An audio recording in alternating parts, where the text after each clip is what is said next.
Hey guys, tonight we begin with the remarkable resilience and ingenuity of the Bedouins, the desert nomads who managed to survive in places so hot that even the sun seemed to take breaks out of pity. So before you get comfortable, take a moment to like the video and subscribe, but only if you genuinely enjoy what I do here. And let me know in the comments where you're tuning in from and what time it is. It's always fascinating to see who's joining us from around the world. Now, dim the lights, maybe turn on a fan for that soft background hum, and let's ease into tonight's journey together. If you've ever thought your summer vacation was too hot, congratulations. You've never met the Arabian desert.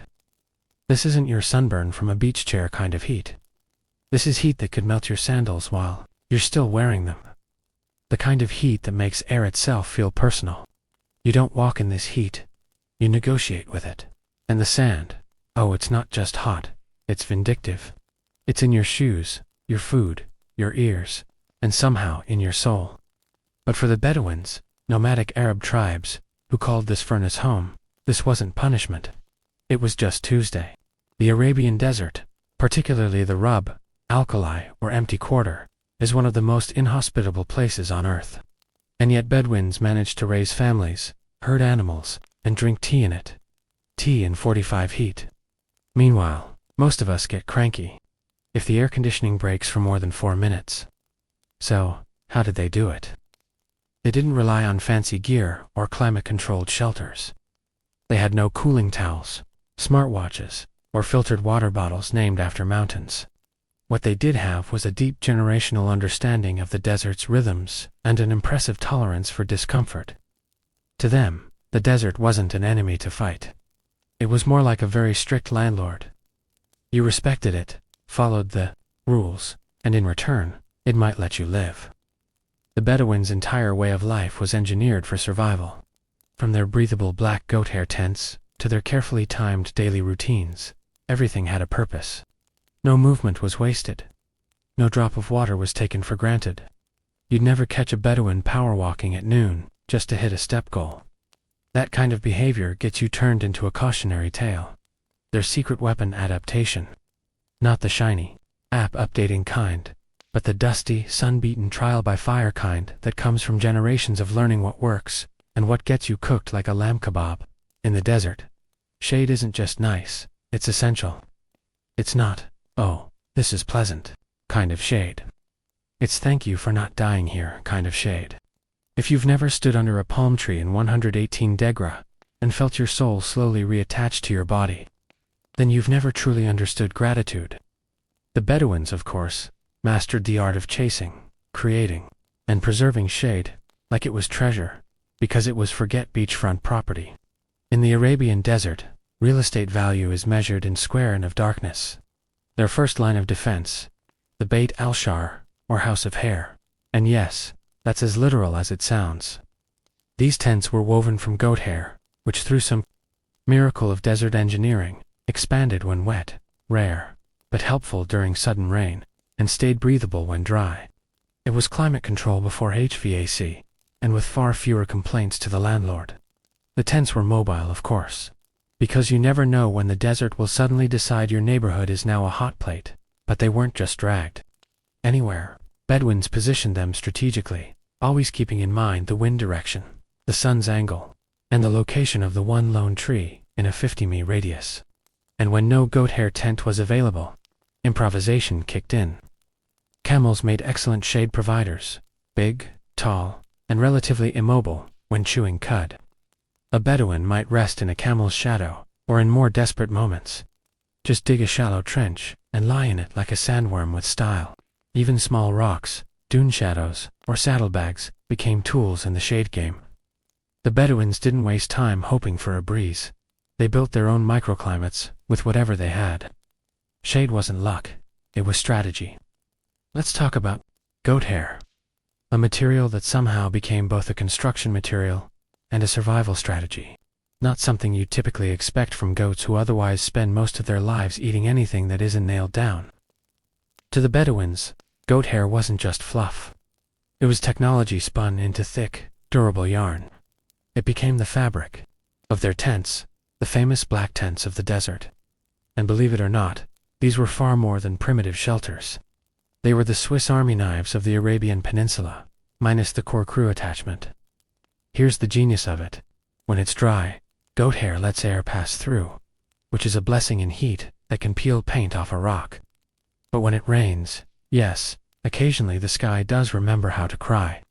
The fibers swell up, closing the weave and keeping water out. It's like automatic tent insurance with zero paperwork.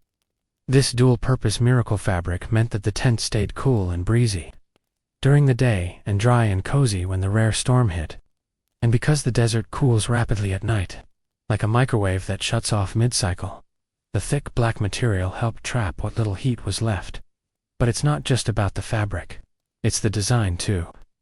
These tents were low, wind-resistant, and could be assembled and disassembled faster than a modern pop-up gazebo, by people who were likely also wrangling camels and keeping small children from wandering into sand dunes. The inside was divided by gender and function. One side for men and guests, another for women and family life. And while the tent was open at the sides to let air flow, cloth panels could be dropped in a flash when a sandstorm came knocking.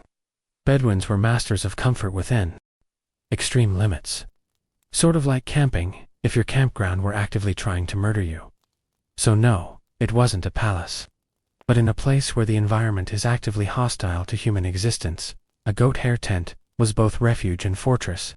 Now, let's address a question every tourist has asked in the desert, while wearing shorts and rapidly turning into a rotisserie chicken. Why are they wearing all those clothes? All welcome to the Bedouin robe, also known as the disher, or galaba, depending on the region. To the untrained eye, it may look like someone gave up on tailoring. But to the Bedouins, it's a thermal regulation masterpiece, carefully designed to outwit one of the most relentless suns on Earth. First, the fabric, usually light-colored cotton or linen, not thick, not heavy, but loose and billowing, creating a layer of air between skin and heat, like having a personal breeze trapped under your clothes. And unlike your unfortunate tank top, it actually protects the skin from direct sunlight. Think of it as wearing your own shade.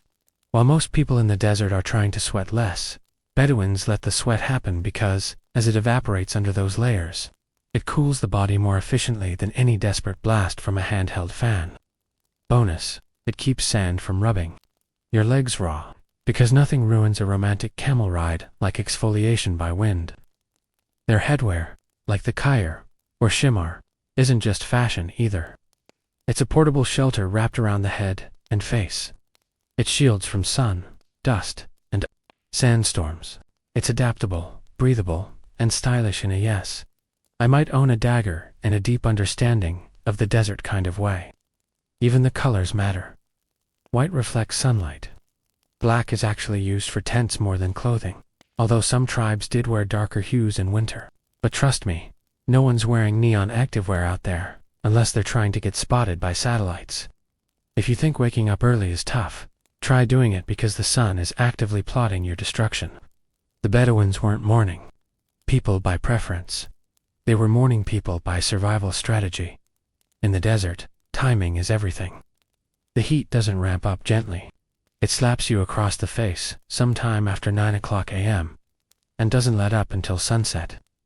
So Bedouins became masters of desert scheduling, rising before dawn to travel, rest during the inferno hours of midday, and continue again in the cooler twilight. Modern tourists call this siesta. Bedouins call it not dying on the road. They didn't march across dunes at noon just to prove a point. That's how you end up dizzy, dehydrated, and hallucinating mirages that try to sell you bottled water. Instead, they'd set up camp, find shade, sip tea, yes, hot tea. We'll get to that, and let the sun do its worst, while they quietly ignored it. Even the camels knew the drill. No panicked galloping, no dramatic desert sprints. Just calm, steady pacing, like they were strolling to a mildly urgent appointment. There was no prize for speed, only for not collapsing face first into sand. And then there's navigation, traveling. Early or late means knowing where you're going when everything looks the same. Bedouins didn't use compasses. They used stars, shadows, and a memory so sharp it could probably recite dune patterns by name. They knew how to avoid rocky valleys that trapped heat, where the sand was softest, and which terrain was more slow bake versus deep fry. They knew when to detour, when to climb, and when to say, "Nope, not today," and wait it out under a goat hair tent. Two outsiders, their pace looked slow, but in reality, it was the rhythm of survival. Rushing meant sweating more, losing water faster, and risking heat stroke. Steady movement meant you made it to the next well, village, or shady tree, with enough energy to actually enjoy being alive. You can't talk about Bedouin survival without addressing the real star of the show, the camel. These beasts didn't just survive the desert. They made it look easy. Camels are like the desert edition of a Swiss Army knife. Transportation, shade, milk factory, early warning system, and occasional attitude problem, all wrapped in a furry, knobby-blee package. To the untrained eye, camels appear grumpy, lopsided, and mildly inconvenienced by existence. But to the Bedouins, they were life partners. A Bedouin without a camel was just a guy standing in a heat wave, wondering why his feet hurt. First of all, camels can go days, sometimes weeks, without water. This isn't a party trick. It's an evolutionary superpower. Their bodies store fat in their humps, not water, contrary to popular belief. And they regulate sweat better than most fitness influencers. While you're melting under the sun like a cheap popsicle, camels are strolling past with an expression that basically says, "Amateur." Their feet massive and padded, perfect for walking across hot sand without sinking in or sizzling like bacon. Their nostrils, they can close them during sandstorms. That's right, camels can literally shut out the desert. Try doing that with your local pollen count, and their milk, nutrient-rich, slightly salty, and consumed even when there's no refrigeration in sight. It was breakfast, lunch, and electrolyte replacement therapy. Alan owned Bedouins used camels, not just to carry supplies, but also to locate water. These animals had a sixth sense for survival. If a camel suddenly perked up and turned left, you followed, even if your internal GPS disagreed. But owning a camel wasn't like having a pet. It was more like having a temperamental coworker who occasionally spits at you, but can also save your life. Bedouins respected their camels, talked to them, named them, and treated them better than some modern folks treat their internet routers. Picture this. It's midday in the desert. The sun is hanging overhead like a heat lamp from a particularly angry god. Your sweat is sweating. Logic says, water, ice, something cold, please. But the Bedouin responds, let's have some piping hot tea. Yes, you heard that right. In the middle of an oven made of sand and regret, the Bedouins drank boiling hot tea. And not as some ironic joke. It was an actual survival strategy. A thermodynamic plot twist that would baffle your average air-conditioned Westerner. Here's the logic, and it's backed by both tradition and physics. Drinking hot liquids signals your body to cool itself down. You begin sweating, which is your natural air conditioning system. And when that sweat evaporates in the dry desert air, it cools the body far more effectively than chugging cold water and waiting for your internal organs to do something useful. Also, unlike cold water, which can give you cramps and make you feel bloated when you're already dehydrated, tea goes down smooth and encourages measured hydration. Sip by sip, no guzzling, no brain freeze, just calm efficiency with a touch of elegance. And it wasn't just tea. Sometimes it was salted tea, or herbal infusions made from local desert plants, things like sage or chamomile. These weren't luxury blends from a high-end boutique. They were practical concoctions that replaced electrolytes and soothed the gut. Especially useful when your kitchen was a campfire and your fridge was a rock. Tea was more than hydration. It was ritual. The desert has a way of stripping life down to the essentials.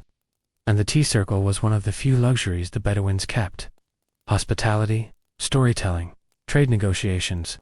It all happened over hot cups and clinking spoons. And in a world where survival meant embracing discomfort and mastering your own body heat, the act of sipping tea under a blazing sun wasn't madness. It was control, dignity, a little middle finger to the sun. In the desert, water isn't a casual refreshment. It's a VIP guest, a sacred commodity, and occasionally a cause for tribal conflict. While most people today think of water as something That comes out of the fridge, in a nice bottle, with a mountain on the label. The Bedouins viewed it the way a medieval king viewed gold: precious, guarded, and never wasted. The Bedouins weren't just surviving without abundant water. They were thriving with practically none. And the secret wasn't mystical desert powers. It was meticulous planning and an unbreakable code of respect for water. First off, they knew where to find it. In a landscape that looks like an endless sand-colored photocopy, Bedouins could spot subtle clues: a certain plant, a line of birds, the shape of the terrain, and say, "There's a well over that dune." And 9 times out of 10, they were right. That one time they were wrong. Let's just say it probably ended with a camel giving them the side-eye. They dug deep wells, tapped into underground springs, and even captured condensation in cloth overnight. Nothing was wasted. You didn't pour. One out for the homies in Bedouin culture. Unless you really liked them, drinking water wasn't a free-for-all. It was rationed carefully, especially during travel. You drank just enough, not more. Think hydrated monk rather than festivalgo with a gallon jug.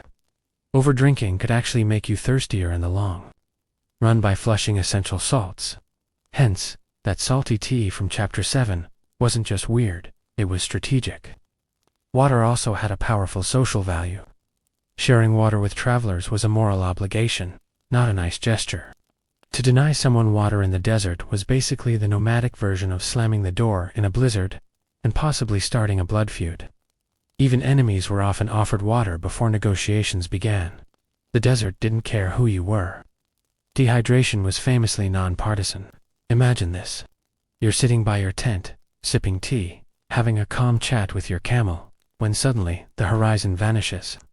The sky turns yellowish-brown, and before you can say, "Did someone anger the weather spirits?" you're being violently exfoliated by the wind. Welcome to the charming world of sandstorms, or as Bedouins likely called them, Tuesday. In the desert, sandstorms aren't rare freak events. They're a regular feature of life, like sunburns or unsolicited camel opinions.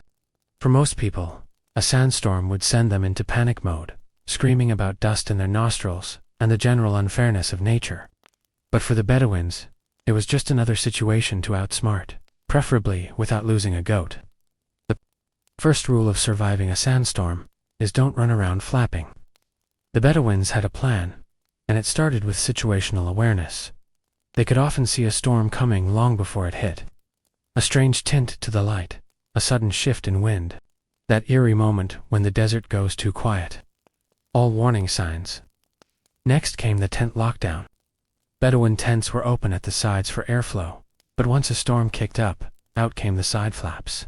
Weighted cloth panels that dropped faster than modern blinds in a rental apartment. The goat hair did its job. Sand-resistant, breathable, and somehow always ready. And for those caught in the open, the Kyer headscarf was the unsung hero. In seconds, it became a sandproof face shield wrapped tightly across the mouth, nose, and eyes. Some even carried extra cloth, just for emergency wrapping. Think DIY desert hazmat suit, minus the bulk. If absolutely nothing was nearby, a shallow trench in the sand offered temporary shelter. It wasn't glamorous, but neither is inhaling 5 lb of the Sahara. Bedouins would lie flat, cover up, and wait it out like desert ninjas. But gritty, the storm would pass eventually. Afterward came the dusting off, checking the camels, and maybe a laugh about who got sand in the weirdest place. Spoiler, it's always the ears. To outsiders, sandstorms looked apocalyptic. To Bedouins, just another round of dermatological violence from the sky. But thanks to planning, patience, and practical scarves, they handled it like pros. When you live in an environment where cooking outside is redundant, because the sun already does that for you, your food choices become less about flavor explosions, and more about not exploding from heat exhaustion. The Bedouins knew this better than anyone. Their diet was not designed for indulgence. There were no 7-course meals, no deep-fried novelties, and certainly no midnight snack binges. Mostly because midnight snacks involve firewood, and firewood is rare when the trees gave up centuries ago. Instead, the Bedouin menu was built around 3 things: simplicity, sustainability, and survival. Let's start with the superstar, camel milk. It wasn't just a drink. It was a nutritional Swiss Army knife, full of fat, protein, vitamins, and hydration magic. Camel milk was consumed fresh, when possible, or fermented into a mildly fizzy yogurt-like drink called lean. Not quite a milkshake, but in 110 Fahrenheit weather, it hit the spot. Dates were another staple. These sugary little energy bombs were lightweight, didn't spoil, and provided potassium, fiber, and a satisfying chew. Like nature's version of trail mix, minus the questionable raisins. Bedouins often paired dates with milk, which was pretty much their version of dessert. Sweet filling, and blessedly not covered in sand. Flatbreads were made when possible, quickly cooked on hot stones or simple pans over the fire. No crusty baguettes out here, just functional foldable carbs that could double as a plate or a makeshift napkin if things got out of hand. Meat, when eaten, was a rare occasion, usually linked to ceremonies, guests, or when a goat did something truly unforgivable. When it was prepared, it was cooked low and slow, sometimes underground in pit ovens. Spices were minimal. The seasoning was mostly salt maybe, and we're grateful to be eating. Water wasn't gulped during meals. It was strategically sipped, usually after eating. You didn't want to dilute your stomach acids or risk wasting precious fluids on digestion. Yes, even the order of eating was optimized. You'd think, after roasting all day, the desert would cut you some slack at night. But no, the sun might clock out. But the temperature doesn't cool down so much as it plummets, like it tripped over its own robes. For the Bedouins, this meant learning to sleep between two extremes. Oven by day, icebox by night. Forget featherbeds and memory foam. Comfort was measured by how few bugs you swallowed while snoring with your mouth open. During the hotter months, Bedouins slept outside under the stars, sometimes with nothing but a blanket and a prayer. But don't picture a romantic Instagram camping setup. Picture more like, let's lie very still and hope the wind remembers to show up. The trick was to sleep after sunset and before dawn, catching that precious window of relative coolness. The best beds, a soft patch of sand, a saddlebag for a pillow, and your camel parked nearby for security, shade, and moral support. Nothing says sweet dreams like a grumpy animal chewing in the dark. But when it was truly blistering, midday naps became essential, not optional. You didn't push through the heat like some caffeine-chugging office worker trying to impress the boss. You laid down, closed your eyes, and submitted. It wasn't laziness. It was desert logic. In colder months, sleeping inside the goat hair tent became necessary with thick blankets and extra layers. The same tent that breathed in the heat now became a toasty cocoon, unless the wind decided to throw a tantrum and whip sand into your face. Again, there were no bedtimes, only the understanding that sleep happened when it could, and often in shifts. Someone had to watch the fire.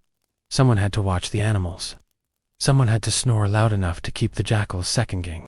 No clocks, no alarms, just moonlight, instinct, and the occasional cough from a nearby cousin. Let's be honest, raising kids is hard enough with air conditioning and a fully stocked fridge. Now imagine doing it in the desert, where toys are rocks. The playpen is a sand dune, and your toddler's first word might be camel. Bedouin children didn't get childhoods filled with plastic playsets and gluten-free snacks. They got something far more intense. Heat-hardened life training starting roughly 5 minutes after birth. From a young age, Bedouin kids were expected to adapt to the desert, not the other way around. Swaddled tightly in cloth, yes, like adorable little burritos, they were protected from sun, sand, and unsolicited scorpion interactions. These wraps weren't just for comfort. They helped regulate temperature and kept limbs from flailing into hot surfaces. Functional and fashionable. But Bedouin parenting didn't hover. There were no helicopter parents, only camel-watching ones. Children learned by observation and imitation.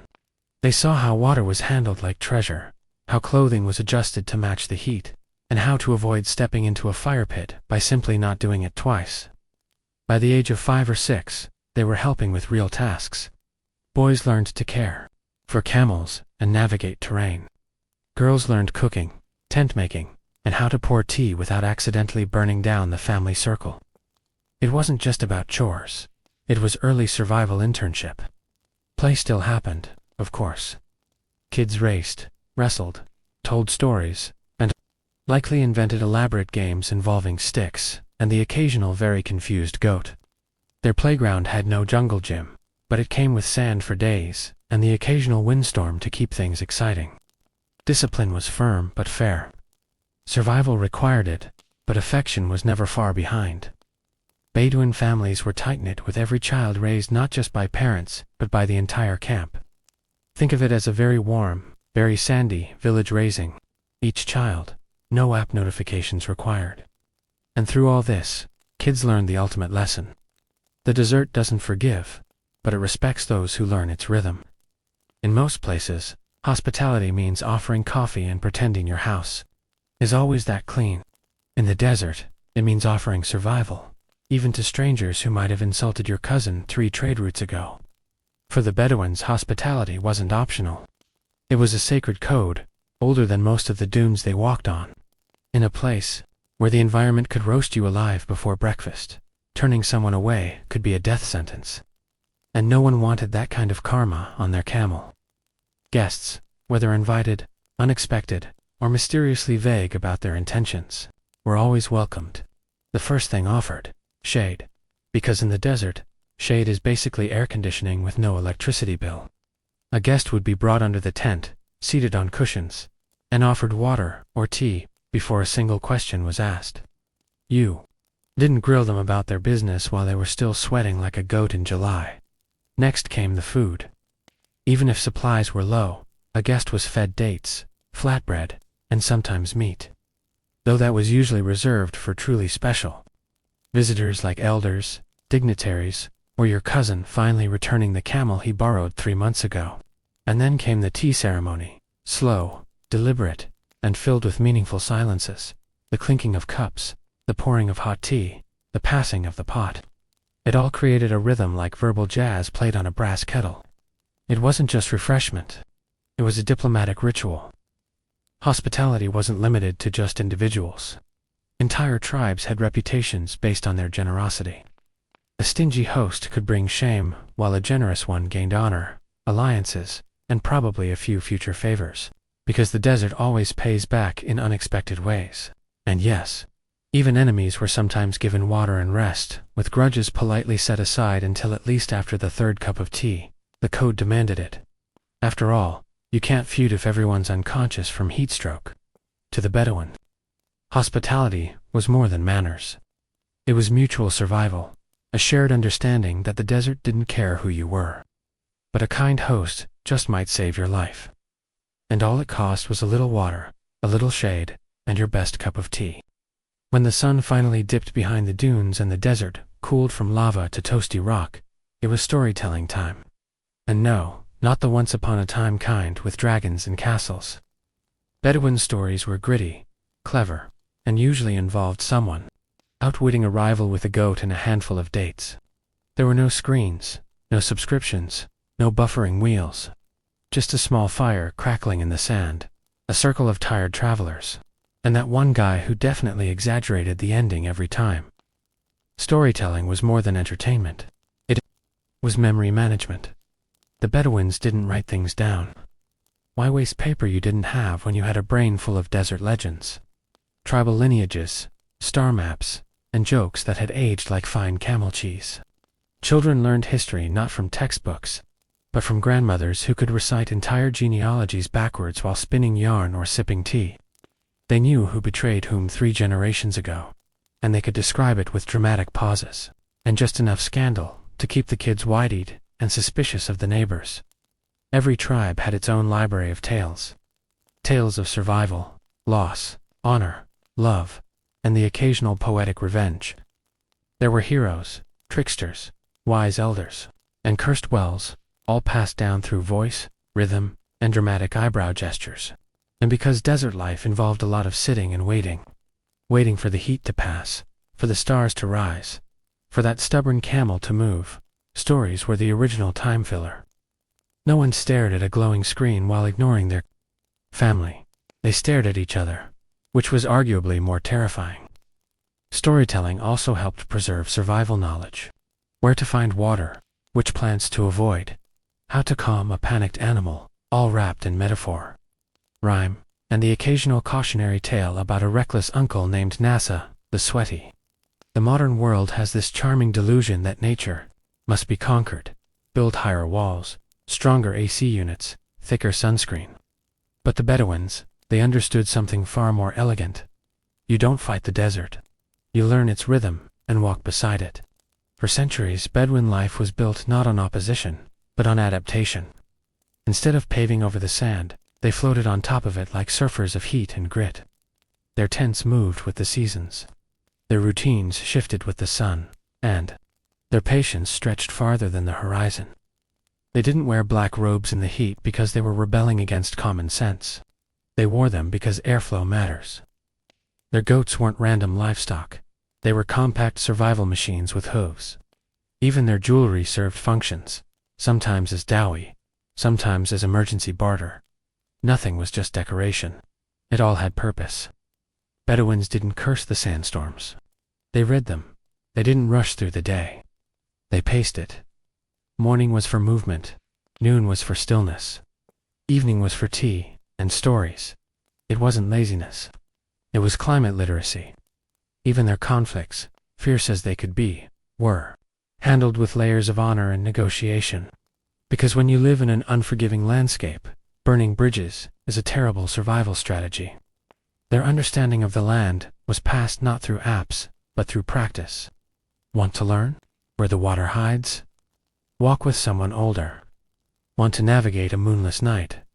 Watch how the stars shift. Number. Shortcuts. Just lived experience and respect. Today, we build deserts into cities and pretend we've won. But the Bedouins would say gently, with a knowing smirk, that you don't win against the desert. You earn your place in it, one day at a time. So, as the sun sinks and the wind carries the scent of dust and distant tea, remember, true survival isn't about resisting nature's power. It's about knowing when to move, when to wait, and when to sit down and sip your tea before the sand decides to join you. Because in the desert, the heat doesn't care about your ego, but it just might respect your humility. She wasn't born into silk sheets or domed palaces. Far from it. Sometime around 1502, in the rugged lands of Rathania, likely in what is now Western Ukraine, a young girl named Alexandra Lasovska lived the simple life of a Christian peasant. Her days were filled with chores, laughter, and the lullabies of the Carpathians. But fate, as it often does in empires, had other plans. Raiders, likely Crimean Tatars allied with the Ottoman slave trade, tore her away from that world before she was old enough to understand just how brutal history could be. Dragged from her village and forced into the long chain of slaves, bound for the bustling markets of Istanbul, Alexandra was now property. Her beauty caught the attention of those who trafficked in flesh. But it was something far more dangerous that would soon define her, her mind. In the early 16th century, the Ottoman harem wasn't the erotic playground of Hollywood fantasies. It was a political battlefield. And Alexandra, renamed Hurrem, meaning the cheerful one, was about to play the game better than anyone before her. She entered the harem of Sultan Sulan the Magnificent, the most powerful man in the Islamic world. He ruled an empire that stretched from the gates of Vienna to the deserts of Arabia, and from the Danube to the Nile. And yet, despite the thousands of concubines and consorts before her, it was this foreign slave girl who would catch his eye, and never let go. There are conflicting reports on how exactly she rose. Some say it was her laughter, rare and irreverent in the shadowed corridors of Topkapi Palace. Others say it was her command of poetry, wit, and language. She was fluent in multiple tongues, and knew how to charm, disarm, and enchant. Either way, Solon didn't just favor her, he fell for her. But Hurrem didn't come to play the passive muse. Her rise wasn't an accident. It was a masterclass in strategy, timing, and sheer will. She would rewrite the rules of Ottoman court politics, starting with herself. From slave to consort, that was just the beginning. In the world of the Ottoman harem, beauty was fleeting and attention even more so. A girl might catch the sultan's eye for a week, maybe a month, but then she would vanish into velvet shadows, replaced by the next shimmering novelty. But Hurrem didn't vanish. She lingered, and not by accident. Suleiman, known for his keen intellect and poetic spirit, found an equal in her. They wrote love letters to each other. Yes, actual handwritten poetry draped in metaphors and dripping with longing. She called him her beloved sultan, and he called her his companion of the soul. This was no casual affair. It was a romance that defied protocol. At this time, Ottoman sultans were not supposed to marry. The imperial harem had a system. A woman bore the sultan a son, and then she was retired to a provincial palace to oversee his upbringing. It prevented any one woman from gaining too much power. That rule, Hurrem, shattered it.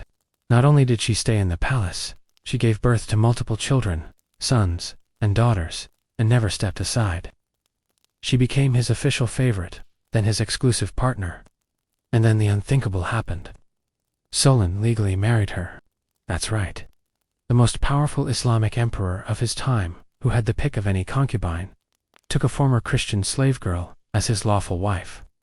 This was the first imperial marriage in centuries. The court was scandalized. The Ulma, the religious establishment, grumbled behind their beards. But Solon didn't care. Hurrem was now Heki Sultan, the chief consort. She wielded an authority no woman before her ever had. The harem wasn't just a place she lived in. It became her headquarters. Whispers grew louder. Was she manipulating the sultan? Was she whispering into his ear before every major decision? The janissaries, the viziers, even foreign ambassadors took note. Letters and reports began to refer to her as a shadow figure shaping Ottoman policy. And she hadn't even begun her real power moves yet. The harem walls could not contain what Hurrem Sultan was becoming. She wasn't just rewriting palace politics. She was positioning herself at the very heart of empire. In the Ottoman Empire, giving birth to a sultan's son wasn't just a blessing. It was a weapon, and Hurrem knew how to wield it. Her first son, Mehdi, was born not long after she secured Solon's affection. Then came Rima, her only daughter and closest confidant. Soon followed Salem Bayezid Jian. With every birth, her power solidified, each child a pawn on the grand imperial chessboard. But this wasn't just about family. It was about succession and survival. You see, Ottoman succession didn't work like the fairy tale version. There was no clear heir. Instead, it was a brutal winner-takes-all blood sport. When a sultan died, his sons were expected to fight, often literally for the throne. And the losers, they didn't go quietly into exile. They were usually strangled with a silk cord. It was tradition.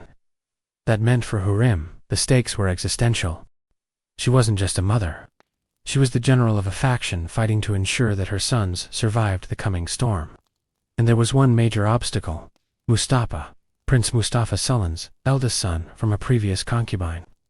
Mahidevran was beloved by the people, the army, and the court. Charismatic, popular, and competent. He looked like the obvious successor. That made him dangerous to Hurrem, and more importantly, to her children. The rivalry between Hurrem and Mahidevran wasn't some catfight in silks. It was an all-out war. There were physical altercations. It's recorded that Mahidevran once beat Hurrem so badly that she appeared in front of Slian, with scratches and bruises. That move backfired. Mahidevran was banished from court while Hurrem's influence only grew. Behind the scenes, Hurrem played the game like a seasoned tactician. She cultivated allies in the court, including the powerful Grand Vizier, Rust Para, who would eventually marry her daughter, Mirama. She also began writing letters to foreign rulers, including the Polish king, acting as a diplomat in her own right. And most chilling of all, rumors swirled that Hurrem was plotting Mustafa's downfall. Whether or not she orchestrated it, the seeds were planted. The empire was heading toward a deadly confrontation. Motherhood for Hurrem Sultan was not just sacred. It was strategic. It was the scandal that shook the empire. By the 1550s, the rivalry between Prince Mustafa and Hurrem Sultan had become more than palace gossip. It was a ticking time bomb. Mustafa had grown into a strong, capable leader. He was charismatic, militarily successful, and beloved by the janissaries. More importantly, many believed he should be the next sultan, and that posed an existential threat, not just to Hurrem, but to her sons. What happened next has divided historians for centuries. According to many accounts, Hurrem and her son-in-law, Rustam Pasha, who conveniently held the position of Grand Vizier, began a slow, deliberate campaign of suspicion. Whispers reached Sulian's ears. Mustafa was plotting to overthrow his father. Letters were forged. Spies were planted. The suggestion was clear. Act now, or risk betrayal. Sullen, tormented by doubt, summoned Mustafa during the Persian campaign of 1553. The prince arrived at his father's tent in full ceremonial dress, bowing low in respect. What happened next was not ceremonial. The royal guards seized Mustafa, and in a cold silence they strangled him with a silk boring, the traditional execution method for Ottoman royalty. Witnesses said Solon watched from behind a curtain, his face unreadable. The reaction across the empire was seismic. The Janissaries, who adored Mustafa, were outraged. The public wept for their fallen prince. Foreign ambassadors wrote home in disbelief. And at the heart of it all, a familiar name surfaced again and again. Hürrem. Whether she orchestrated Mustafa's death or merely benefited from it, her power was now unshakable. Mahidevran, Mustafa's mother, was effectively exiled, living the rest of her life in bitter obscurity. Meanwhile, Hürrem's sons, especially Salem, were now the only viable contenders for the throne. But not all was calm within her own brood. Hürrem's sons fought among themselves, plagued by their own ambitions and insecurities. And Solon, the Sultan, who once wrote love poetry and enacted reforms, was becoming colder, more isolated, perhaps haunted by what he had done. Mustafa's death marked the beginning of the end, for the idealistic days of Solon's reign and solidified Hürrem's place in history, not just as a queen, but as a kingmaker, or perhaps a queen slayer. By now, Hürrem Sultan was no longer just the Sultan's favorite. She was the most powerful woman in the empire. But unlike queens in Europe, she didn't sit beside Solon on a throne. Her influence came from behind embroidered curtains, whispered through silk screens, and penned in coded letters. She was the architect of what would later be called the Sultanate of Women, a political era where imperial mothers, wives, and daughters shaped the Ottoman state. She had already defied centuries of precedent by marrying Solon, bearing him multiple sons, and remaining in the palace. Now she broke another. She moved out of the harem and into the old palace section of Topkapi, closer to the administrative heart of the empire, and dangerously close to the seat of power. From this base, Hürrem acted as an informal advisor. She wrote to foreign monarchs like Sigismund II of Poland, not as a concubine, but as a sovereign partner. Her letters were diplomatic, assertive, and stunningly literate. She wasn't just the power behind the throne. She was a throne of sorts. She also spearheaded public works in Istanbul and Jerusalem. Mosques, schools, soup kitchens, hospitals, all stamped with her name. This wasn't just charity, it was image control. While her enemies painted her as a manipulative temptress, she painted herself as a patron of the poor and protector of Islam. And still, despite her rise, she never ruled publicly. She understood the rules and bent them without breaking them. No royal decrees bore her signature. No official documents listed her as a ruler, but ministers deferred to her. Pashas courted her favor, and Solon, he relied on her counsel more than on any vizier. Of course, none of this went unnoticed. European ambassadors wrote home calling her the witch, the red-haired devil, the poison of the empire. And yet, they admitted in hushed tones, without her, the Ottoman court would collapse into chaos. She didn't wear a crown, but her shadow fell across the empire like one. And still, time marched forward. Her sons were growing older, tensions rising. The empire she had helped stabilize might soon devour itself from within. And Hürrem, ever the strategist, knew the game wasn't over. Power once gained rarely brings peace. Hürrem Sultan may have vanquished her rivals and secured her position beside Solon, but the battlefield simply changed shape. Now it was her own sons who stood at the edge of knives in each other.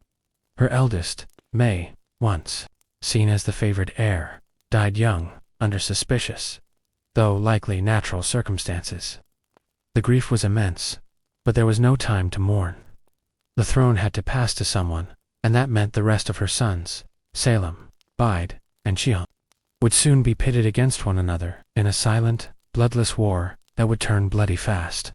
Salem, known more for his drinking than his diplomacy, was not the most inspiring candidate, but he was cautious and obedient, traits Sullen valued. Bayezd, on the other hand, was ambitious, charismatic, and perhaps too much like his late half-brother, Mustafa. That resemblance would prove fatal. Hürrem's letters during this time show a woman trying desperately to balance loyalty, love, and raw political calculus. She tried to keep peace between her sons, encouraging unity, trying to nudge the empire toward a smooth succession, but she knew the truth. Only one could survive. And then there was Chihong, her youngest. Born with a spinal deformity, physically frail, emotionally tender, he was never in the running for the throne. Yet he may have been the one Hürrem loved most. After Mustafa's execution, Chihong reportedly died of heartbreak. Whether that's legend or truth, it added another crack in the already fractured family she'd worked so hard to protect. The death of Mustafa had set a precedent. Fratricide was not just tradition, it was necessary. And now Hürrem was watching her own blood march toward that same inevitable violence. It was a cruel irony. She had spent her life climbing out of powerlessness, only to become trapped in a cycle of blood that no mother could bear. She had built a dynasty, but dynasties are hungry creatures. And in the corridors of Topkapi, where she had once arrived in chains, she now paced in fine silks, still strategizing, still fighting, but for a future she could no longer fully control. Time was slipping, and with it the illusion that anyone in the palace was safe. As the empire trembled under the weight of internal rivalries, Hürrem Sultan turned her eyes to something more enduring than politics: legacy.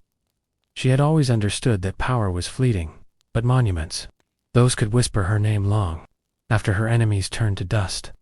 So while her sons plotted and Sullen brooded in his increasingly somber court, Hürrem became a patron of public works on a scale few women or men could dream of. She commissioned the Haki Sultan complex in Istanbul, a sprawling architectural marvel that included a mosque, school, hospital, and soup kitchen. It wasn't just a gift to the people, it was a message carved in stone. I was here, I mattered. I served something bigger than court intrigue. She also funded repairs in Jerusalem, helped restore public baths and fountains, and supported charitable endowments that fed and clothed the poor. Every act of generosity was also an act of calculated PR. After all, Hürrem had been slandered endlessly, painted as a sorceress, a schemer, a foreign seductress who bent a mighty sultan to her will. Her building projects were a counter-narrative, one of grace, service, and piety. And yet, for all the grandeur, she remained controversial. The Ottoman elite never forgave her for appending centuries of tradition. Even ordinary citizens who benefited from her charity debated her intentions. Was she a noble benefactor or a master manipulator? A feminist icon ahead of her time, or a ruthless power broker cloaked in beauty? Even within the palace, her influence had limits. Sullen remained loyal, but increasingly burdened by age, grief, and the failures of his surviving sons. The romantic poetry between them faded, replaced by official matters and bureaucratic fatigue. Still, Hürrem worked until the very end, not just for herself, but for the dynasty she had restructured from within. She wasn't content to be remembered as the Sultan's beloved. She wanted to be remembered as someone who reshaped the very idea of what a woman could be in an empire ruled by men. As time narrowed her world, she ensured the next generation, especially her daughter Mika, would inherit not just jewelry and titles, but a roadmap for power. By the late 1550s, the woman once dragged in chains through the slave markets of Istanbul now lay in silken sheets, surrounded by doctors, attendants, and political whispers. Hürrem Sultan was aging, and for the first time in decades, no longer the dominant presence at court.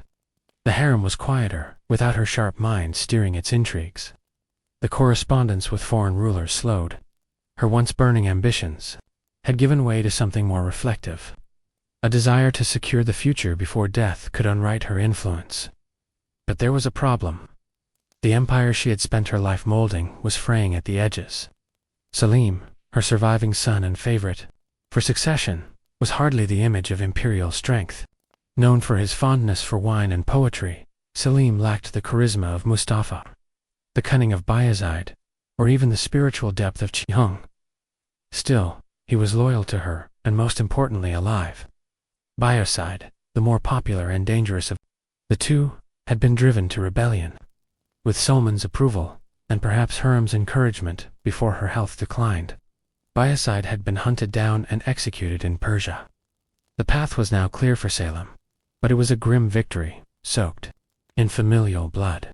Hiram had spent her youth surviving violence, her adulthood controlling it, and now her final years watching it unfold inside her own family. She died in 1558, several years before Solon. She never lived to see her son crowned as Salem II. Nor did she witness the slow decline of the empire she helped shape. But she left behind a transformed dynasty, one where women would continue to wield real political power for generations. Her funeral was grand. She was buried in a mausoleum right beside Solon's eventual tomb in the Salayania Mosque complex. She helped inspire. That too was unheard of. No concubine.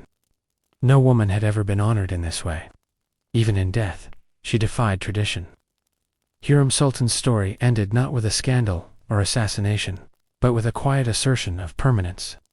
She may have entered the empire as a commodity, but she left it as an institution, and yet, even in the quiet, history was far from done with her. Long after her body was laid to rest in marble and tile, Hiram Sultan's legacy refused to die. To some, she remained the ultimate femme fatale, the foreign sorceress who bewitched a great sultan and plunged an empire into dynastic chaos. European diplomats in their letters called her the Russian witch, or that red-haired schemer. Even centuries later, Ottoman chroniclers debated her true nature, with some blaming her for everything from military defeats to political instability. But others saw her differently.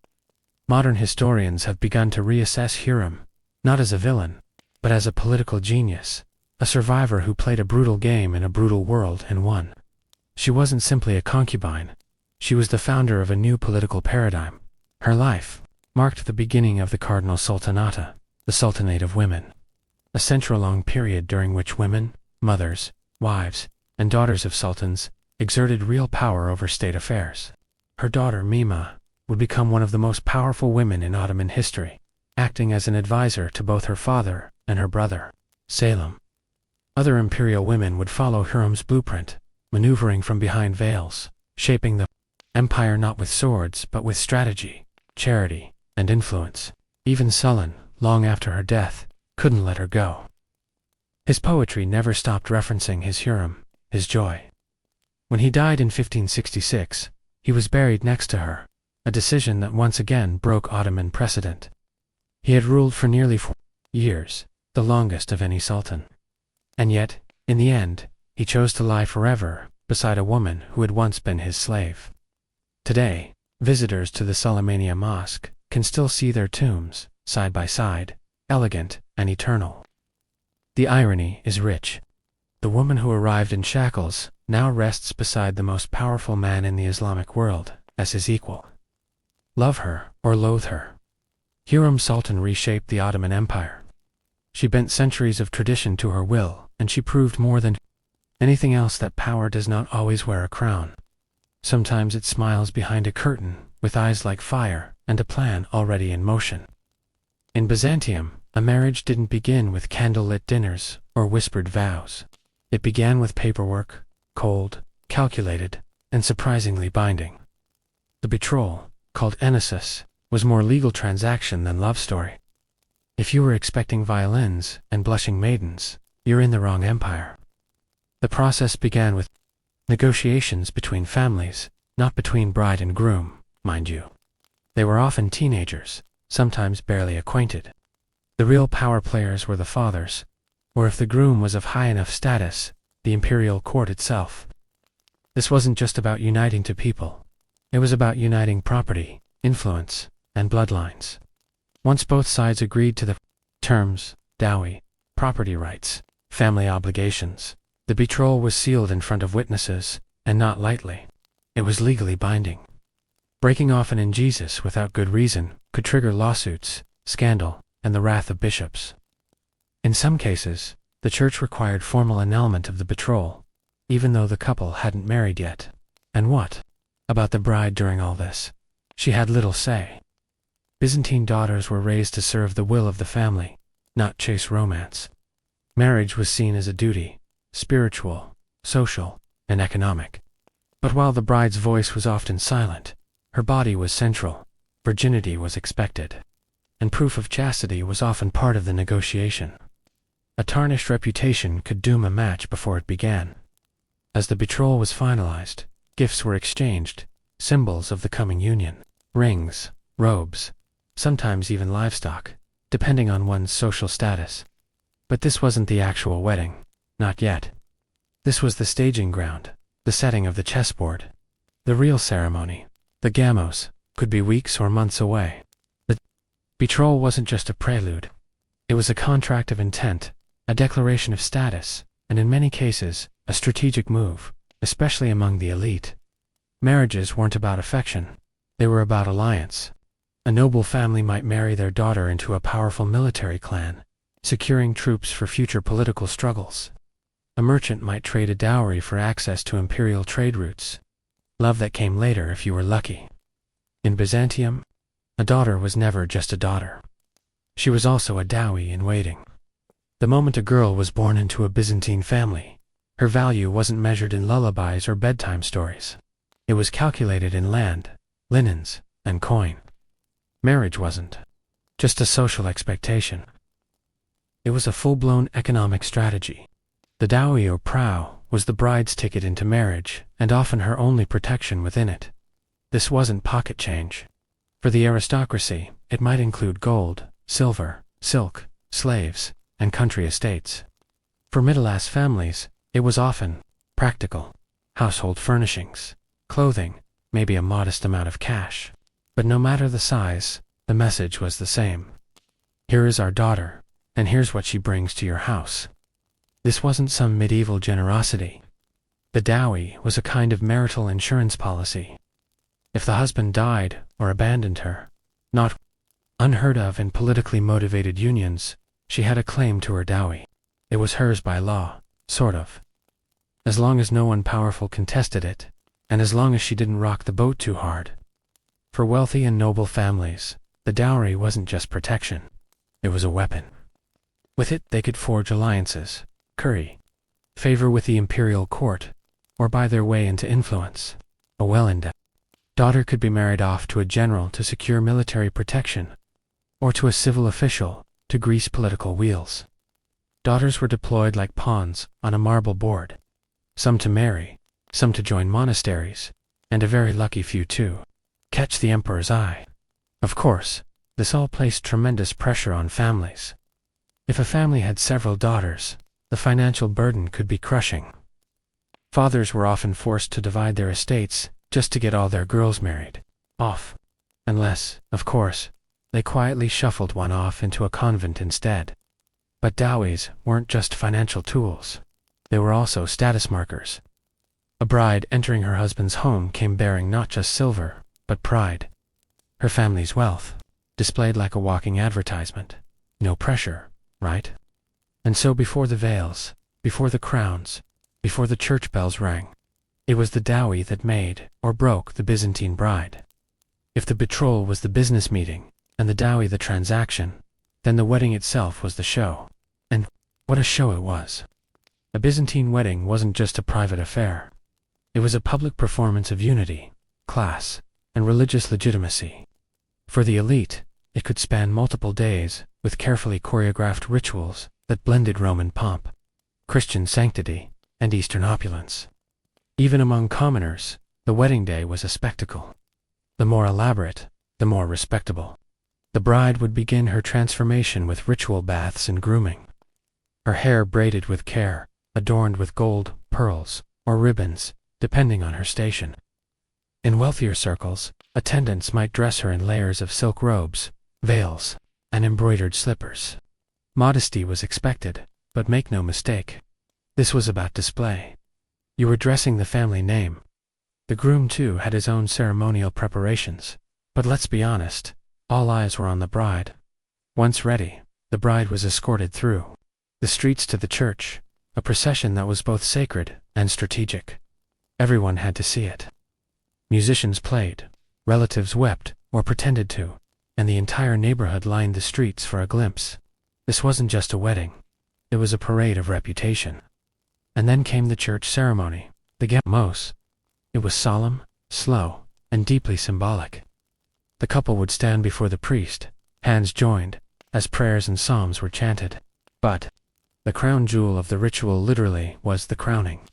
Golden or ornate wreaths were placed on both the bride and groom's heads, symbolizing not just marital union, but martyrdom. Yes, martyrdom. In Byzantine theology, marriage wasn't just about love. It was a kind of sacred suffering, a life of mutual sacrifice. Congratulations. You're now king and queen of your tiny domestic kingdom.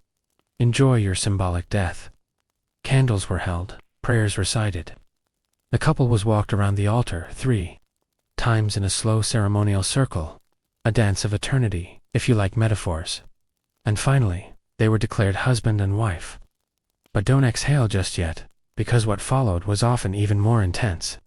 The procession home, the feasting, and the strange and specific rituals of the bridal chamber. The wedding wasn't over. It was just getting started. If the wedding ceremony was a public ritual of holiness and status, the wedding night was also kind of public, just in a far more awkward way. In the Byzantine Empire, the consummation of a marriage wasn't just a private moment between two newlyweds. It was a critical requirement to finalize the union. And yes, people kept track.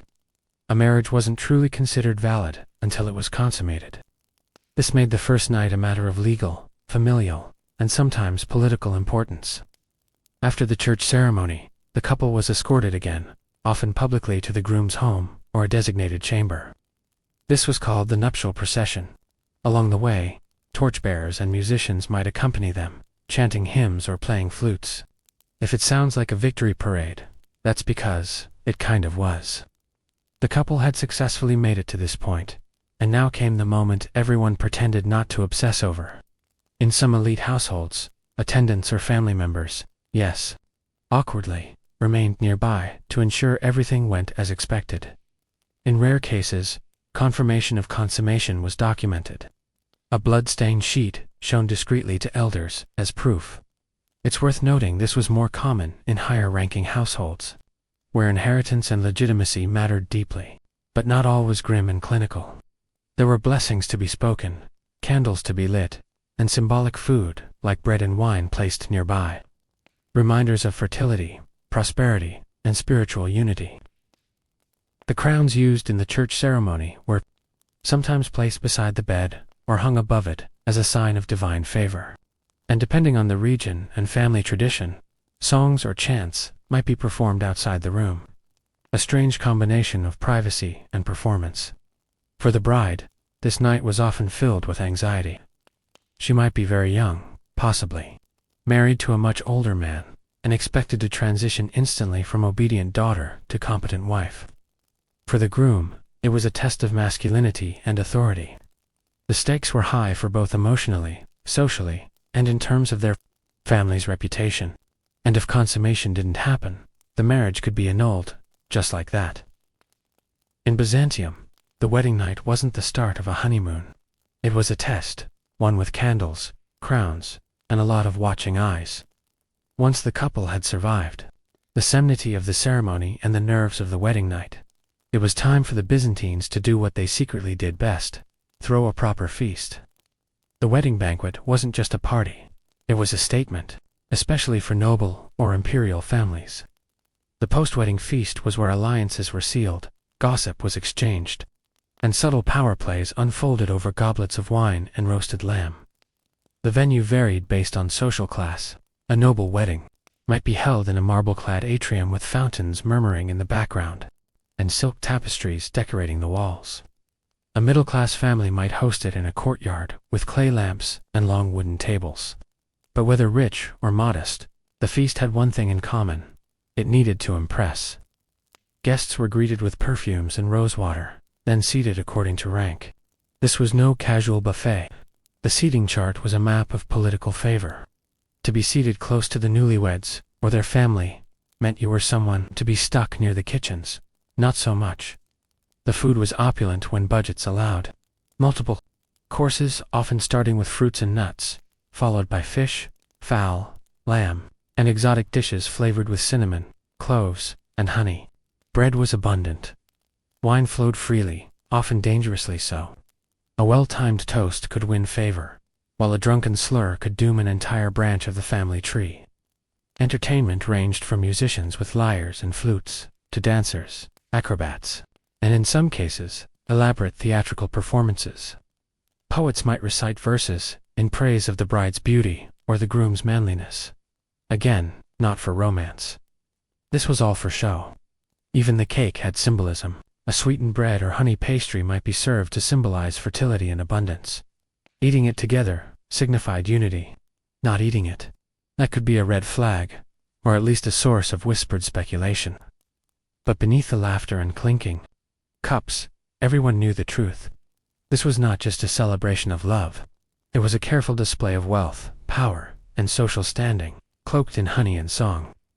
A wedding feast was Byzantium on a plate, glittering, complex, and never just what it seemed. The feast was over.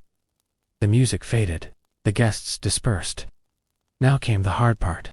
For the Byzantine bride, the wedding didn't mark a fairy tale ending. It marked the start of an entirely new reality.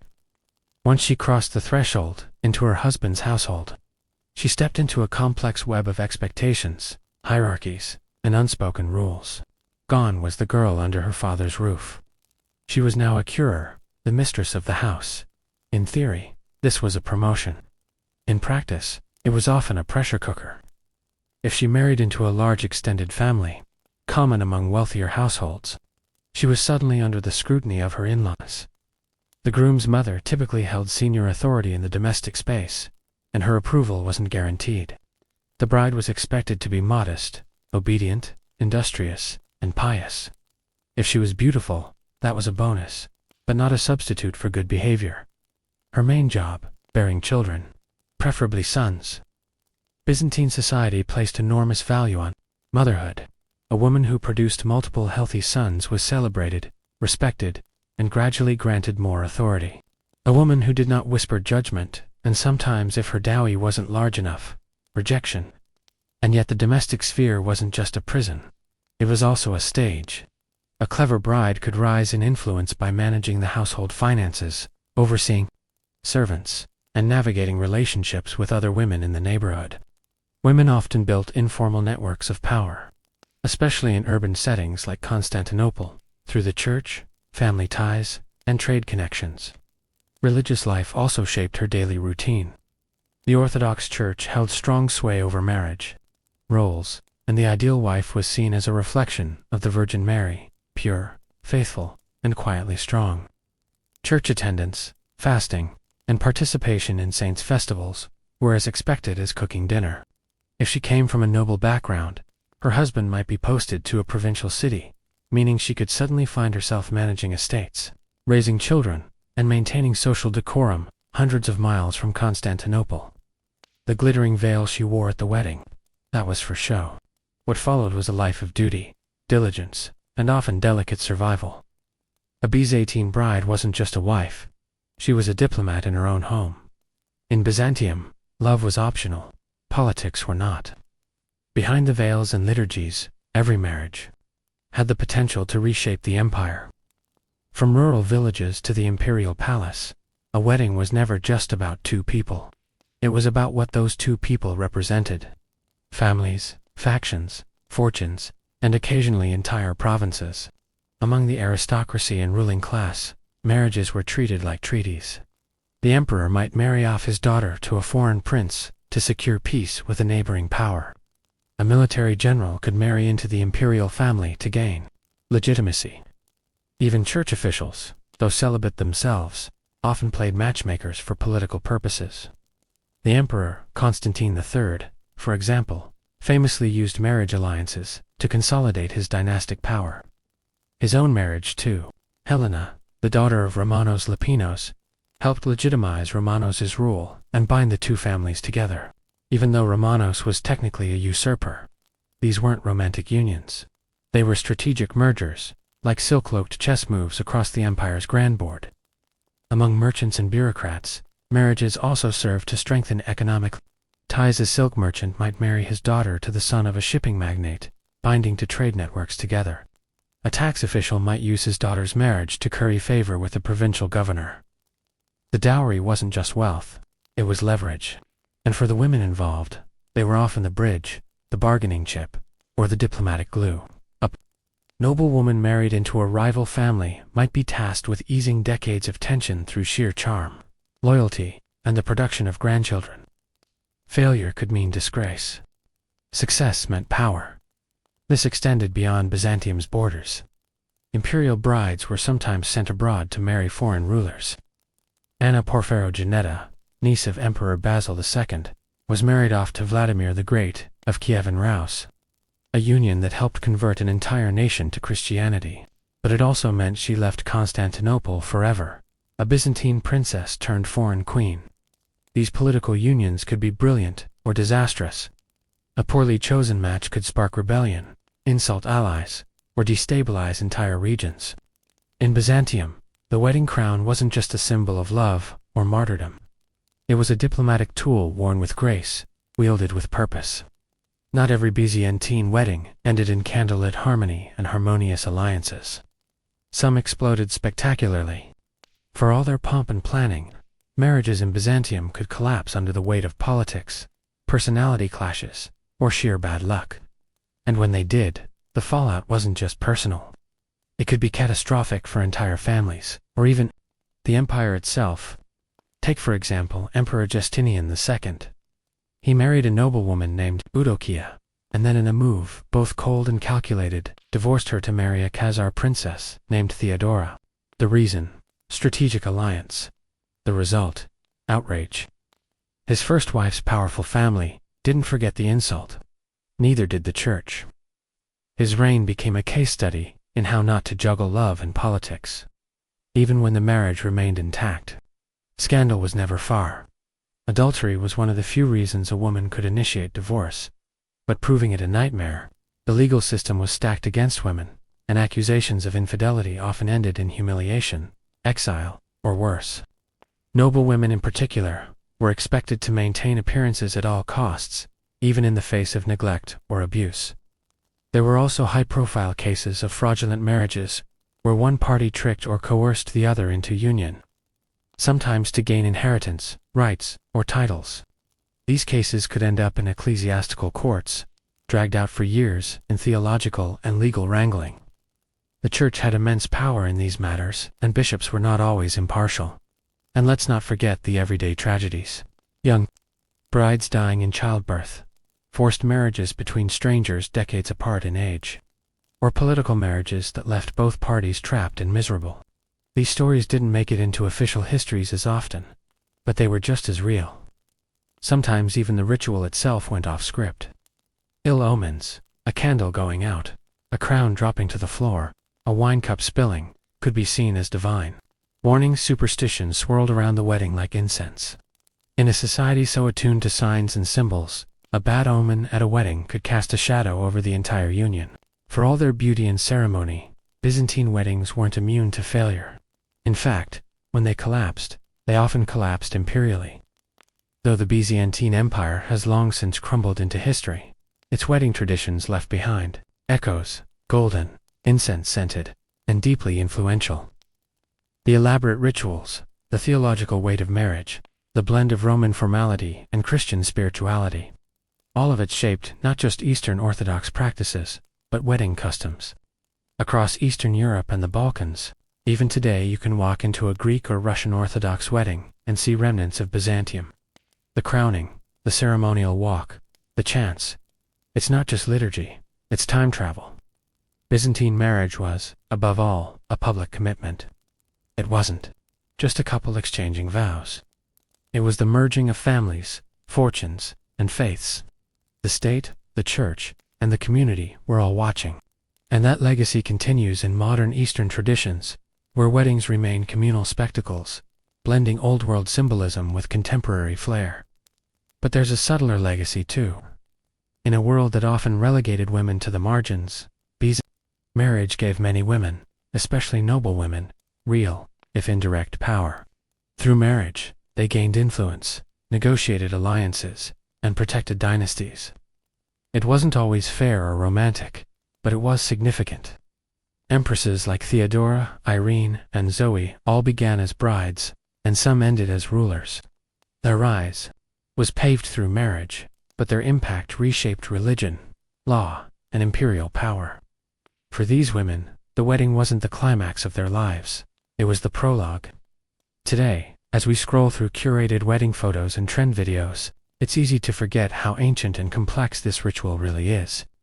Beneath the white dresses and floral arches, the Byzantine wedding reminds us marriage is more than a moment. It's structure, strategy, sacrifice, and sometimes, just sometimes, something like love. So the next time you see a couple walk down the aisle, imagine for a moment a candle-lit church in Constantinople. Golden crowns resting on two young heads, a crowd humming with expectation, and centuries of tradition binding them in silence. The Byzantine Empire may have fallen, but its weddings still echo in veils, in vows, and in the strange sacred theater of matrimony. The Persian garden didn't merely imitate paradise, it defined it. In fact, the very word paradise comes from the Old Persian paradasa, meaning walled enclosure. These were not random patches of green. They were sacred spaces, meticulously designed, deeply symbolic, and breathtakingly beautiful. A Persian garden wasn't just where you planted flowers. It was where the divine touched the earth.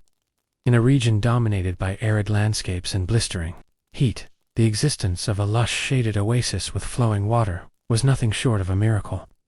That contrast was exactly the point. A Persian garden was meant to feel miraculous. It was a deliberate artificial Eden, order imposed on chaos, nature tamed and honored at once. And the design reflected that philosophy. Symmetry was everything. The classic Persian layout called Chahorbag, or four gardens, divided the space into four quadrants, with intersecting water channels. This wasn't just practical irrigation, it was cosmology. The four-part layout symbolized the Zoroastrian and later Islamic concept of paradise, where four rivers of water, milk, wine, and honey flow from a sacred center. In the middle of many gardens sat a pavilion, pool, or platform, the symbolic heart. It was a place to rest, reflect, or recite poetry while surrounded by the elements: earth, air, water, and the soft scent of jasmine or roses. But Persian gardens weren't just sensory experiences. They were statements. Kings, nobles, and scholars used them to project power, intellect, and spirituality. The construction of a garden was an act of creation, not unlike building a palace or writing a great verse. In some cases, it was considered more noble. These were not spaces of wild, unchecked growth. Everything was chosen: the trees for shade and fruit, the flowers for color and fragrance, the water for movement and sound. Birds, breezes, and reflections were part of the choreography. To enter a Persian garden was to step into a vision of perfect balance: man, nature, and the divine in harmony. It was less about escape and more about elevation. It wasn't just where people walked. It was where heaven descended by design. In Persia, water was more than a necessity. It was a miracle. And in the garden, it became the soul. Surrounded by deserts and rugged terrain, Persian engineers didn't rely on rain to feed their gardens. Instead, they mastered the qanat, an underground aqueduct system that tapped into distant mountain springs and channeled water for miles. It was invisible, ingenious, and essential. Without the qanat, the garden would be dust. With it, paradise bloomed. But once the water reached the garden, it wasn't just dumped into a pond. It was choreographed. Persian gardens used flowing water not just for irrigation, but as an experience. Thin channels, sometimes just a few inches wide, carved across the stone walkways dividing the garden into symmetrical quadrants. These mirrored the four rivers of paradise mentioned in the Quran and earlier Zoroastrian texts. And the sound, that gentle trickling flow, wasn't background noise. It was music. A soft, cooling counterpoint to the heat of the day and the stillness of the architecture. For visitors seated under pomegranate trees or beside rose beds, the presence of water engaged not just the eyes, but the ears and spirit fountains to become a focal point. Not the jet-powered marvels of European palaces, but subtle bubbling pools and geometric basins. The surface of the water reflected sky and structure, creating the illusion of infinity. This was a sacred mirror, the heavens touching the earth. Even more impressive was how water carried meaning. In many gardens, the main water channel led straight to a central pavilion, emphasizing unity, direction, and divine alignment. Flowing water meant movement, life, and time. But within the walls of the garden, it moved according to human design. It was in a way, submission of nature to divine geometry. And yet, despite all the symbolism, water in a Persian garden remained refreshingly practical. It watered trees, cooled the air, and quenched thirst. The miracle lay in how seamlessly the practical and the poetic merged. In a land where water was life, the Persian garden turned it into poetry. Flowing, glistening, and eternal. A Persian garden was not wild. It didn't meander or sprawl. It obeyed not just to human design, but to cosmic principles. Geometry was not decorative in these spaces. It was sacred. At the heart of Persian garden design lies the concept of order. Not the kind imposed with scissors and hedges, but a metaphysical order where everything has its rightful place, purpose, and proportion. The most iconic layout, the Chaha Bagh, or four-part garden, wasn't just efficient, it was spiritual. The Chaha Bagh divided space into 4 equal sections, typically by water channels or walkways. At their intersection sat the spiritual heart of the garden, a pavilion, a platform, a fountain. This wasn't just clever landscaping. The design reflected ancient Persian cosmology. For elements, for cardinal directions, for seasons. It was heaven mapped onto earth. Even the walkways, walls, and planting rows adhered to strict grids and axial lines. Everything led somewhere, often toward a central axis or reflection pool. Visitors would be gently guided, never lost, never wandering. In a sense, the layout of the garden mirrored the moral and philosophical ideals of Persian society. Balance, clarity, and harmony between the material and the spiritual. Buildings integrated into the garden followed the same logic. Pavilions were often symmetrical and centrally placed with open archways to allow airflow, light, and seamless transitions between indoors and out. The garden wasn't something you looked at. It was something you moved through with deliberate progression and constant symmetry. This obsession with geometry wasn't about cold precision. It was a kind of worship. By imposing symmetry on space, Persian designers were imitating the perfection of divine creation. The garden became a reflection of paradise, not just in feel, but in form. Islamic art would later adopt and expand this love of geometry, and the Persian garden would become one of its earliest and most influential canvases. Long before domes and mosaics echoed the infinite, Persian gardeners were already drawing heaven into square plots and tiled paths. In a world of dust and disorder, the Persian garden offered shape, structure, and peace. It was sacred geometry planted. Step into a Persian garden, and before your eyes adjust to the dappled light, your nose is already enchanted. The scent of roses, orange blossoms, basil, and jasmine. Not merely a luxury, but an essential element of the experience. Persian gardens weren't just visual. They were deeply sensory, and no sense. It was more pampered than smell. In a culture where poetry and philosophy were often intertwined with nature, flowers weren't random decoration, they were symbols. The rose, for instance, wasn't just beautiful, it represented divine love. The nightingale and the rose became recurring figures in Persian poetry, embodying passion, longing, and the fleeting nature of life. Pomegranates and figs added meaning beyond fruit. They symbolized fertility, abundance, and resurrection. Cypress trees were chosen not only for their height and shade, but for their association with eternity and the uprightness of faith. Nothing was accidental. Not color, not fragrance, not even bloom cycles. Floral arrangements were chosen to ensure a succession of scents throughout the year. In spring, narcissus and tulips. In summer, damask roses and basil.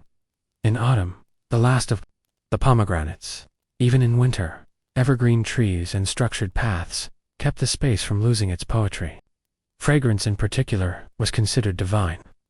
In Islamic tradition, Scent is associated with purity and paradise.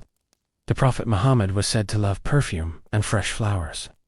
Thus, Persian gardens didn't just smell good, they brought the visitor closer to God.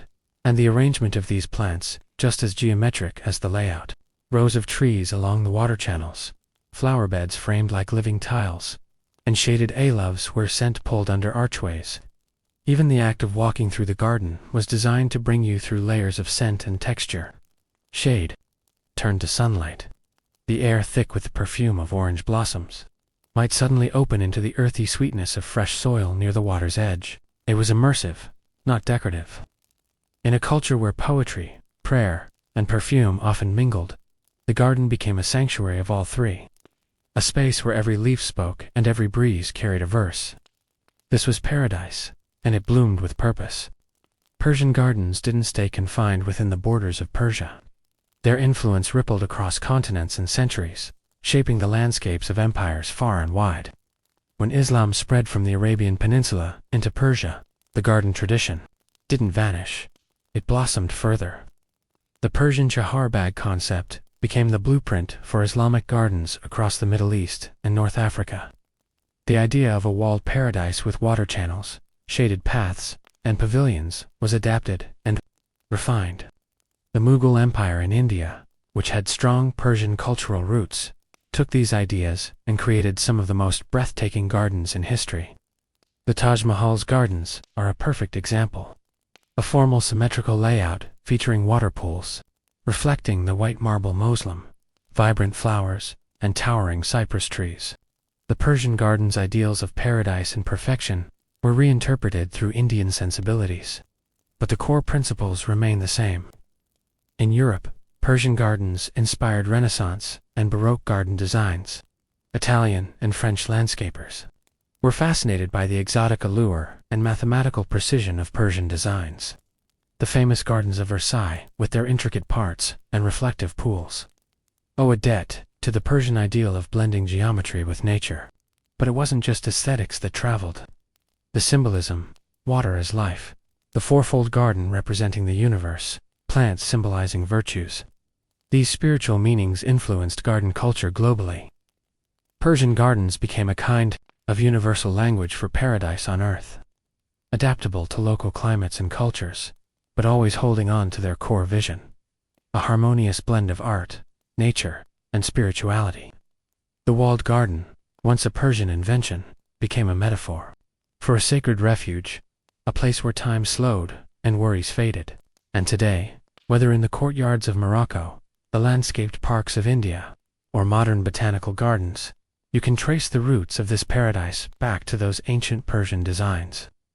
The garden was never just a garden. It was a living, breathing legacy carved from earth and water, designed to touch the soul. Water was the lifeblood of Persian gardens, but delivering it across arid landscapes was no small feat. Persian engineers mastered ingenious systems that brought cool, flowing water into these paradises, marrying utility with elegance. The Qanat. The system was a marvel of ancient engineering, a network of underground tunnels that gently channeled water from mountain aquifers to faraway oases and gardens. These subterranean aqueducts protected water from evaporation, allowing a steady, reliable supply even in the hottest, driest seasons.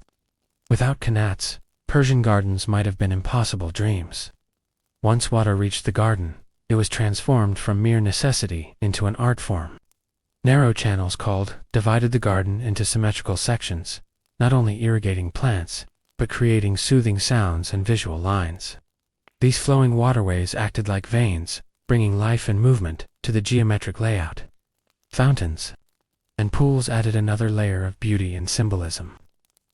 Pools reflected the sky and surrounding architecture, creating illusions of infinity and blending earth with heaven. Fountains with their gentle sprays brought refreshing coolness and soft calming music to the garden. The bubbling of water was a constant companion, intended to relax visitors and symbolize eternal life. This delicate balance of engineering and aesthetics reflected Persian philosophies where nature was not conquered but harmonized with. Water was a symbol of purity, renewal, and divine blessing. Especially in Islamic tradition, gardens then became microcosms of paradise on earth, where water flowed eternally, sustaining all life within. The mastery of water management also demonstrated the technical genius of Persian civilization. The canals, pumps, and channels weren't just functional. They were designed with artistic intent, guiding the eye and footfall, creating spaces for reflection and contemplation. Persian gardens thus stand as testaments to a culture that valued the marriage of technology and spirituality. They remind us that beauty isn't just about what you see, but how nature, art, and human ingenuity flow together. In the end, the water in a Persian garden was more than irrigation. It was poetry in motion, life given form, and paradise made real. The Persian garden wasn't just about plants and water. It was also about architecture. Stone pavilions, delicate arches, and intricate tilework blended seamlessly with nature to create spaces that invited contemplation, poetry, and social gathering. Central to many Persian gardens was the pavilion or kiosk, a small, often open-sided structure that served as a place to rest, entertain, or enjoy the changing seasons. Positioned strategically, these pavilions offered stunning views of the garden's symmetry and water features. Built with carved wood, glazed tiles, or stucco, they reflected the craftsmanship and aesthetic ideals of the time. Walls were more than boundaries. They framed the garden as a sacred, private sanctuary. Often decorated with colorful mosaics or inscriptions, these walls enhanced the sensory experience while symbolizing protection from the harsh outside world. They helped create an intimate atmosphere, separating the ordered paradise within from the chaotic desert or city outside. Pathways, usually paved with stone or brick, were designed to guide visitors through the garden in deliberate sequences. Walking through a Persian garden was meant to be a journey, moving from bright flower beds to shaded aloves, from the sound of running water to quiet reflective pools. The architecture worked hand in hand with the landscape to choreograph this movement. Even the choice of building materials was symbolic. Tiles might feature floral patterns, echoing the plants outside. Windows and screens allowed filtered light and gentle breezes, enhancing the sensory harmony. The blend of architecture and nature created not just beauty, but meaning. It was a stage for poetry recital, philosophical debates, or quiet meditation. Rulers and poets alike found inspiration here. The garden was an extension of courtly life and intellectual pursuit. Moreover, this architectural approach deeply influenced Islamic Mughal and later European garden design. The idea that buildings and gardens should coexist and complement each other became a guiding principle.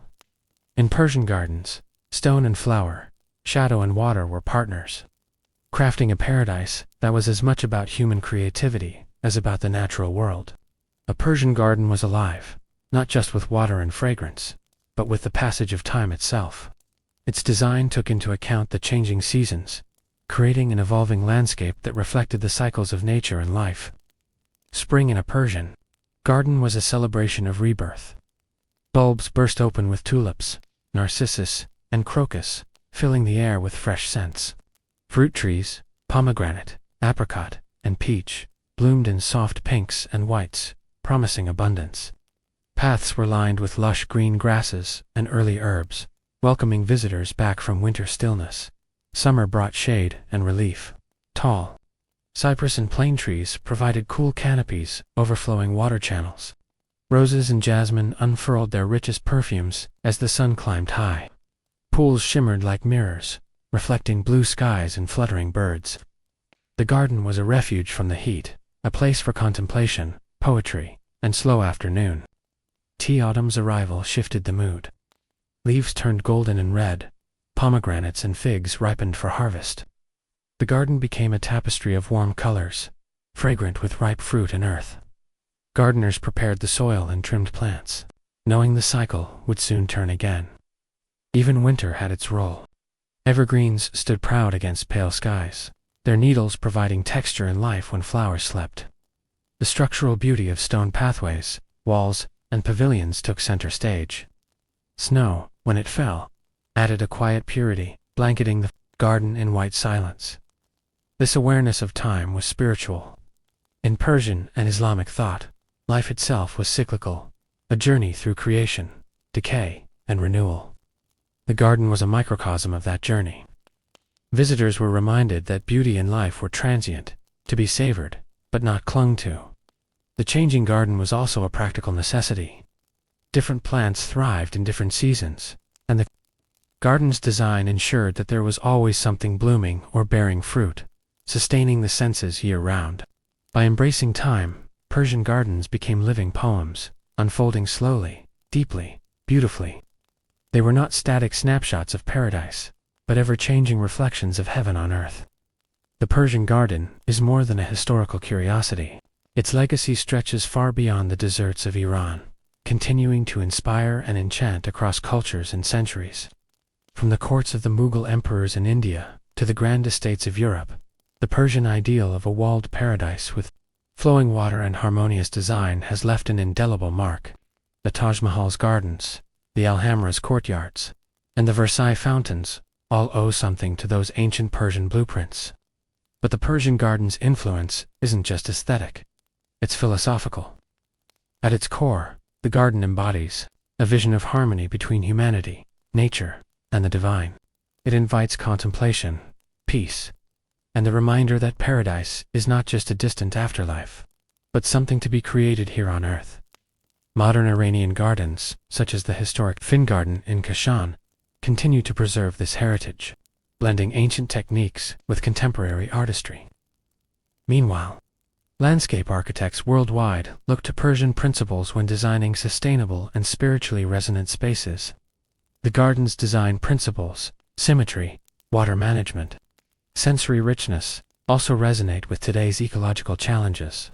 Persian gardens teach us the value of balance, patience, and respect for natural resources, even in the face of harsh environments. Ultimately, the Persian garden is a timeless symbol. It is an earthly paradise carved from sand and stone, a sanctuary, where water sings and flowers tell stories. It reminds us that beauty and order can emerge from scarcity, and that human creativity, when guided by reverence for nature, can transform the